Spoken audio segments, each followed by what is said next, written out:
Hello guys, कैसे हैं आप लोग। आई होप कि सब अच्छे होंगे। दोस्तों, आज मैं आपके लिए लेकर आया हूँ एक्सेल के 10 ऐसे फॉर्मूले जिनको आप सीख करके बन सकते हैं एक्सेल के एक्सपर्ट।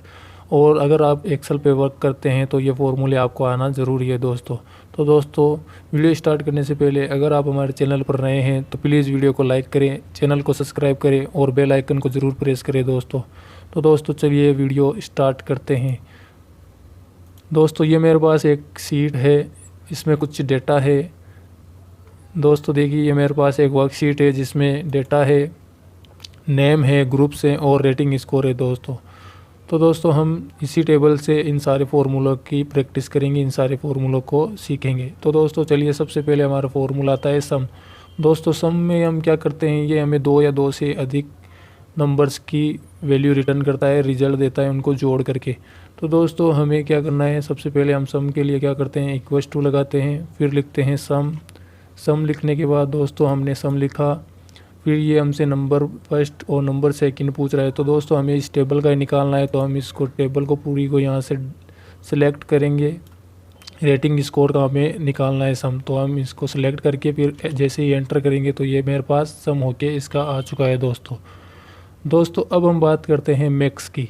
दोस्तों, मैक्स में क्या होता है कि मैक्स में जो ये रेटिंग स्कोर टेबल दिख रही है, इसमें जो मैक्स वैल्यू है ये उसी को रिटर्न करेगा।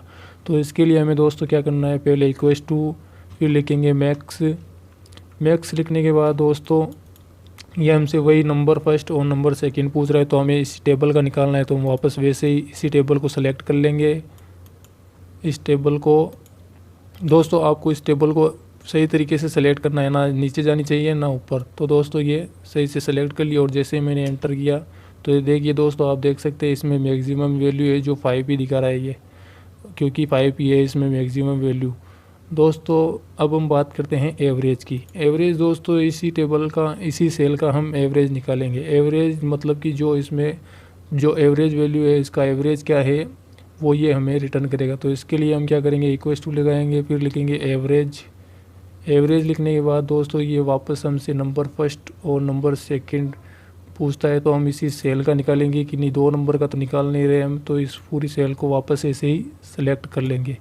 जैसे ही सेलेक्ट करके मैं एंटर करूंगा तो देखिए दोस्तों, ये मेरे पास एवरेज निकल के आ चुका है। लेकिन दोस्तों, ये पॉइंट के बाद 3 नंबर्स दे रहा है हमें, लेकिन हमें चाहिए 2 नंबर। तो इसके लिए हम क्या करेंगे, Ctrl+1 प्रेस करेंगे दोस्तों। Ctrl+1 प्रेस करने के बाद ये आपके पास डायलॉग बॉक्स ओपन होगा, जिसमें आपको नंबर पे क्लिक करना है। क्लिक करने के बाद ओके करना है। ओके करने के बाद ये कन्वर्ट हो जाएगा दोस्तों, अब हम चलते हैं दूसरे फार्मूले की तरफ। तो दूसरे फार्मूले में आता है काउंट और काउंट ब्लैंक। दोस्तों, काउंट का मतलब है कि ये जो टेबल में सेल है ये उनको काउंट करेगा, ये खाली जो सेल है उसको काउंट नहीं करेगा, जिसमें टेक्स्ट है उसको भी काउंट नहीं करेगा। और काउंट ए का मतलब है काउंट ऑल, मतलब कि ये अगर कोई टेक्स्ट भी हो तो उसको भी काउंट करेगा, और खाली है तो उसको भी काउंट कर लेगा दोस्तों। और काउंट ब्लैंक का मतलब है दोस्तों, जो ब्लैंक सेल है, जो खाली सेल है, ये उनको ही काउंट करेगा दोस्तों। तो चलिए दोस्तों, हम काउंट को देखते हैं। दोस्तों, काउंट के लिए हमें पहले इक्वल्स टू, फिर लिखेंगे काउंट लिखने के बाद ये हमसे वैल्यू पूछ रहा है, वैल्यू फर्स्ट और सेकंड। तो दोस्तों, हमें इसी को काउंट करना है, इसी रेटिंग स्कोर का ही हमें काउंट करना है। तो हम इसको ही सेलेक्ट कर लेंगे और जैसे ही एंटर करेंगे दोस्तों, तो देखिए मेरे पास ये रिकॉर्ड टोटल 20 है, तो ये मेरे पास आ चुका है दोस्तों। अब मैं आपको दिखा देता हूँ किसी सेल को खाली करके, ये खाली को काउंट नहीं करता है। जैसे ही मैंने एंटर किया तो देख सकते हैं आप दोस्तों, देखिए दोस्तों, ये 18 हो गया। जैसे ही मैंने खाली किया इनको तो ये 18 हो गया दोस्तों। अब दोस्तों, हम बात करते हैं काउंट ए की। काउंट ए के लिए हम लिखेंगे दोस्तों इक्वल्स टू, फिर लिखेंगे काउंट ए को मैंने सेलेक्ट किया और ये वैल्यू फर्स्ट और सेकंड, वापस हम वही से इसी को सिलेक्ट करेंगे। सिलेक्ट करने के बाद दोस्तों, जैसे ही मैं एंटर करूँगा तो ये मेरे पास 18 दे रहा है। अब ये भी 18 क्यों दे रहा है, क्योंकि ये सेल खाली है। अगर मैं इसके अंदर कुछ टेक्स्ट भी दे दूँ ना तो भी ये काउंट करेगा। देखिए दोस्तों, खाली सेल को ये भी काउंट नहीं करता है। तो देखिए दोस्तों, ये मैंने टेक्स्ट दिया तो ये काउंट कर लिया इसने। अब मैं इनको हटा देता हूँ दोस्तों, ये मैंने हटा दिया दोस्तों। अब दोस्तों हम बात करते हैं काउंट ब्लैंक की। काउंट ब्लैंक क्या है? ये जो ब्लैंक सेल दिख रही है ये इन्हीं को काउंट करता है। तो देखिए दोस्तों हम इसको देखते हैं। तो हमने लिखा इक्वल्स टू, फिर लिखेंगे काउंट, सॉरी दोस्तों काउंट, फिर ये काउंट ब्लैंक दिख रहा है, ये मैंने सेलेक्ट किया। ये मेरे को रेंज पूछ रहा है, तो रेंज हमारी यही है, तो इसी रेंज में हमें काउंट करना है जो ब्लैंक सेल है उसको। जैसे ही मैंने एंटर किया तो ये मेरे पास 2 ब्लैंक है, देख सकते हैं आप, एक ये और एक ये। तो ये दोस्तों ये आ चुका है। दोस्तों अब हम बात करते हैं 3 नंबर फॉर्मूले की। 3 नंबर पे आता है दोस्तों वी लुकअप। दोस्तों वी लुकअप को हम वर्टिकल लुकअप भी कहते हैं। ये एक बहुत ही पावरफुल फंक्शन है। इसका यूज़ किसी बड़े डेटा के अंदर स्पेसिफिक वैल्यू को सर्च करने के लिए करते हैं। दोस्तों अगर हम एक वैल्यू को इसी तरह धीरे धीरे फाइंड करेंगे तो टाइम लगेगा दोस्तों। तो इसके लिए हमें क्या करना है दोस्तों, वी लुकअप का यूज़ करते हैं और इसमें समय भी हमें कम लगता है। तो दोस्तों चलिए वी लुकअप को देखते हैं। दोस्तों वी लुकअप के लिए इक्वल्स टू पहले, फिर वी लुकअप, तो मेरे पास आया, इसको मैंने सेलेक्ट किया। ये लुकअप वैल्यू पूछ रहा है हमें, मतलब कि हमें किसका डेटा सर्च करना है। तो हमें सुनील सैनी का चाहिए, तो मैं इसको सिलेक्ट करूँगा, फिर कॉमा दूंगा। फिर ये मेरे पास टेबल एरे पूछ रहा है दोस्तों। टेबल एरे मेरे पास मतलब कि इस टेबल में मेरे को ढूंढना है उसका डेटा, तो मैं इस टेबल को यहाँ से ऐसे सेलेक्ट करूँगा। दोस्तों ध्यान रहे कि टेबल ना ही नीचे हो ना ही ऊपर हो, तो आपको इस तरीके से सेलेक्ट कर लेना है। और दोस्तों अगर आपने टेबल इस तरीके से सेलेक्ट कर ली तो ये आपका गलत हो जाएगा। आपको टेबल इस तरीके से सेलेक्ट नहीं करनी है दोस्तों, आपको टेबल सेलेक्ट करनी है इस तरीके से सेलेक्ट कर लेनी है टेबल को। और इस तरीके से सेलेक्ट करने दोस्तों टेबल नीचे आ चुकी थी। इस तरीके से आपको टेबल को सिलेक्ट कर लेना है दोस्तों। इस तरीके से टेबल को सेलेक्ट करने के बाद आपको फंक्शन की F4 प्रेस करनी है ताकि ये टेबल लॉक हो जाए। अब ये टेबल लॉक हो चुकी है। फिर इसके बाद मैं दूंगा कोमा। अब ये पूछ रहा है कॉलन इंडेक्स नंबर, तो मेरे पास मतलब कि कौन सा आपको हमें इसकी रेटिंग चाहिए, मतलब कौन सी वैल्यू आपको इसकी चाहिए, ग्रुप वाली चाहिए या रेटिंग वाली। तो मैं इसको दूंगा मतलब रेटिंग वाली चाहिए मेरे को। तो ये 3 नंबर पे यहाँ से देखिए 1 2 और 3, तो मैं यहाँ पे 3 दूंगा, फिर कोमा। फिर ये पूछ रहे हैं हमसे कि ट्रू अगर हम अप्रोक्सीमेट मैच देगा, मतलब कि सुनील नेम का अगर बंदा कोई दूसरा होगा, सुनील मतलब सुनील मेघवाल होगा, कोई भी होगा, तो वो उसकी वैल्यू भी हमें देख सकता है। तो इसके लिए हमें क्या लिखते हैं, फॉल्स लिखा। दोस्तों आप यहाँ पे 0 भी लिख सकते हैं। तो मैंने यहाँ पे फॉल्स लिखा और जैसे मैं एंटर करूँगा तो मेरे पास ये वैल्यू आ चुकी है। देखिए दोस्तों सुनील सैनी की वैल्यू मेरे पास आ चुकी है। अब मैं इसको ड्रैग डाउन करूँगा इस तरीके से, तो इन तीनों की वैल्यू मेरे पास आ चुकी है। कबीर खान देखिए दोस्तों आ चुकी है। और ये आकाश, देखिए दोस्तों ये आकाश जैन की भी वैल्यू मेरे पास आ चुकी है। अब दोस्तों हम बात करते हैं चौथे फार्मूले की। तो दोस्तों चौथा फार्मूला है वो है कॉनकैटिनेट। कॉनकैटिनेट का मतलब होता है दोस्तों हमें 2 वैल्यू को जब जोड़ना हो तो उसके लिए हम कॉनकैटिनेट का यूज़ करते हैं। तो दोस्तों हमें इन दोनों को जोड़ते हैं, तो देखते हैं कॉनकैटिनेट। दोस्तों इसके लिए हम यूज़ करेंगे इक्वल्स टू, होगा कॉनकैटिनेट लिखा मैंने। ये जो आ रहा है इसको मैंने सेलेक्ट किया। ये टेक्स्ट पूछ रहे हैं, मतलब किन टेक्स्ट को, पहला टेक्स्ट और दूसरा टेक्स्ट। तो पहला टेक्स्ट मेरे पास सुनील है, फिर कोमा, फिर दूसरा टेक्स्ट मेरे को इसकी ये जो रेटिंग स्कोर इसको जोड़ना है। तो फिर मैं एंटर करूँगा। तो देखिए दोस्तों ये मेरे पास आ चुका है। दोस्तों जैसे मैंने एंटर किया ये मेरे पास वैल्यू आ चुकी है दोस्तों। लेकिन इसके बाद आप देख रहे हैं इसमें स्पेस नहीं है। तो स्पेस देने के लिए हमें क्या करना होगा, वापस इस पर डबल क्लिक किया, फिर मैंने इसको हटाया। यहाँ पे मैंने दिया %, ये मैंने दिया %, फिर डबल कोट्स, फिर स्पेस, फिर डबल कोट्स, फिर यहाँ पे वापस से मैं दूंगा %।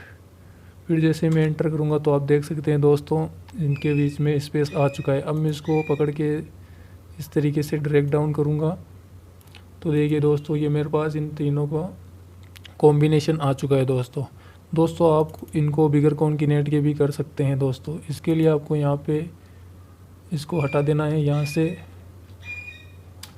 बस एंटर किया। ये देखिए दोस्तों बिना कॉनकैटिनेट के भी ये हो जाता है दोस्तों। अब हम बात करते हैं काउंट इफ की। काउंट इफ में दोस्तों क्या होता है कि हमें कौन से ग्रुप में कितने बंदे ये पता करना है, तो हम इसको लिए काउंट इफ का यूज़ करेंगे। काउंट इफ के लिए हमें पहले लिखना है इक्वल्स टू, फिर लिखेंगे काउंट,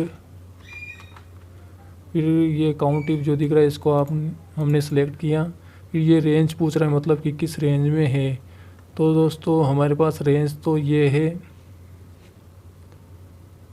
रेंज हमारे पास ये हो गई। इसको हम F4 फंक्शन की से लॉक कर देंगे, फिर देंगे कोमा। अब ये हमारे पास क्राइटेरिया पूछ रहा है, तो हमारे पास क्राइटेरिया ए है, मतलब कि हमें ए का जो डेटा है वो हमें ढूंढना है, मतलब ए में कितने बंदे हैं। तो ये मैंने सेलेक्ट किया, फिर मैंने जैसे ही एंटर प्रेस किया तो ये मेरे पास रिज़ल्ट आ चुका है। और ये देखिए दोस्तों, ये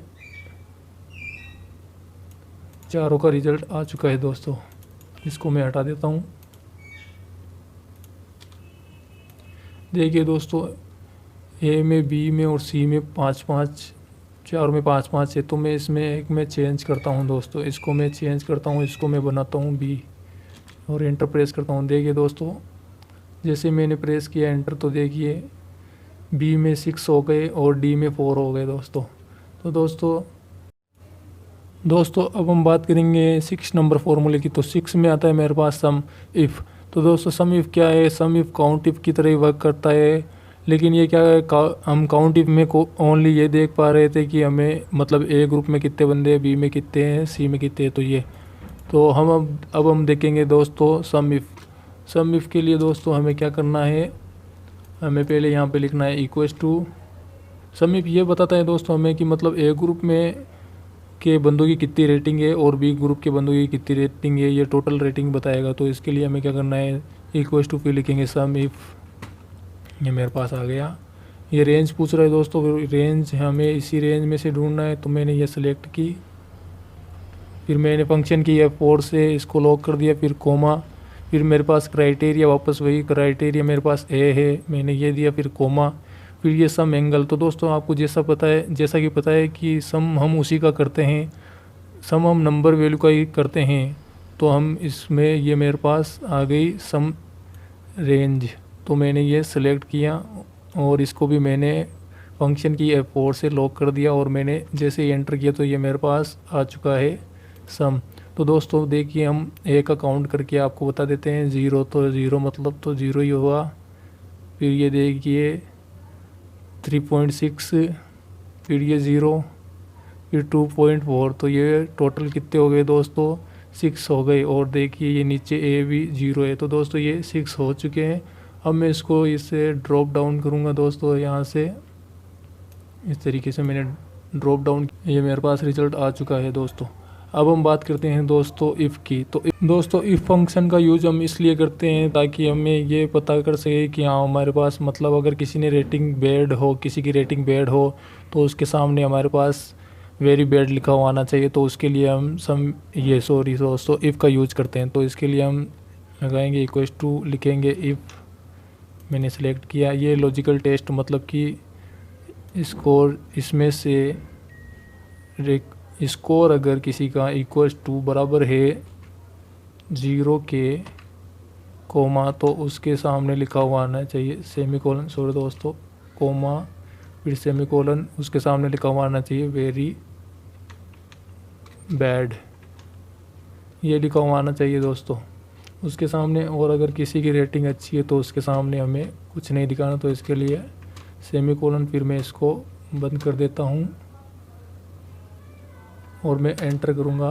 तो ये देखिए दोस्तों, ये जिनकी रेटिंग बेकार है उनके सामने वेरी बैड दिखा रहा है। जिनका स्कोर 0 है और जिनका स्कोर कुछ आया ही नहीं है तो उनके भी वेरी बैड दिखा रहा है दोस्तों इस तरीके। तो दोस्तों 8 नंबर पे आता है drop down list. Drop down list बनाने के लिए दोस्तों क्या करना है, आपको पहले जहाँ भी जिसी भी डेटा की ड्रॉप डाउन लिस्ट बनानी है तो आपको क्या करना है, उस सेल को सिलेक्ट कर लेना है। अगर मेरे को इसको बनानी होती तो मैं इसकी सिलेक्ट करता, तो मैं आपको यहाँ पे बना के बता देता हूँ। तो इसके लिए आपको यहाँ पे सेल पे सिलेक्ट कर लेना है।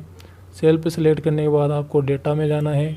डेटा में जाने के बाद आपको डेटा वैलिडेशन पे जाना है। फिर यहाँ पे आपको जाना है लिस्ट में। फिर यहाँ सेटिंग में आपको जाना है लिस्ट में। लिस्ट सिलेक्ट करके फिर आपको यहाँ पे सोर्स पूछ रहा है आपको, मतलब कि आपको किसकी बनाना चाहते हैं। तो मैं इसकी बनाऊँगा। तो ये मैंने इस तरीके से पूरी एक सेल को सिलेक्ट किया और मैंने वापस यहाँ पे क्लिक किया।